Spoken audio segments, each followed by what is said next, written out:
देश कोरोना संक्रमण से पिछले साल ही बाहर आ चुका है, लेकिन इससे जो नुकसान हुआ है वो आज भी लोगों को परेशान कर रहा है।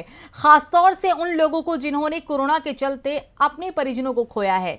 कोर्ट ने कोरोना से जान गंवाने वालों के मामले में खुद संज्ञान लिया था और सुनवाई भी शुरू की थी, और आज इस मामले में उसने मोदी सरकार से कड़ा सवाल पूछ लिया है। तो क्या है पूरा मामला, देखिए ये रिपोर्ट। कोरोना आपदा के समय जान गंवाने वालों के शवों की कई तस्वीरें सामने आई थीं। गंगा में तैरते हुए शवों का मामला हो या शमशान और कब्रिस्तान की बिगड़ती व्यवस्था का मामला, दुनिया भर के मीडिया में उस समय भारत में शवों की स्थिति को लेकर कई खबरें दिखाई दे रही थीं।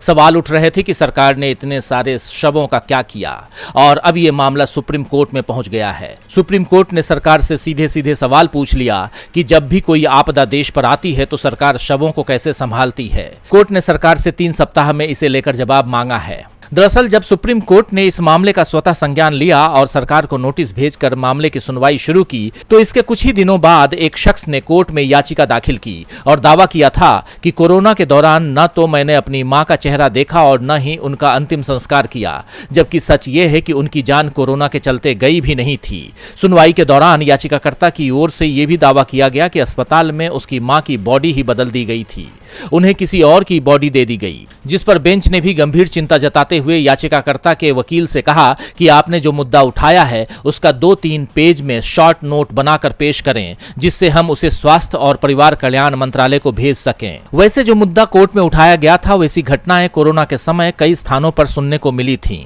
लेकिन उस समय प्रशासन की सख्ती और जो नियम बनाए गए थे उसके चलते लोगों की आवाज सुनी नहीं जा सकी थी। मगर अब सुप्रीम कोर्ट ने साफ कर दिया है कि सख्ती के नाम पर शवों के साथ अमानवीय बर्ताव को बर्दाश्त नहीं किया जाएगा। कोर्ट से 3 सप्ताह का समय दिया गया है। सवाल किया गया है कि आपदा और गैर आपदा काल में शवों को संभालने की प्रक्रिया क्या है। इस मुद्दे पर अब नवंबर में सुनवाई होगी।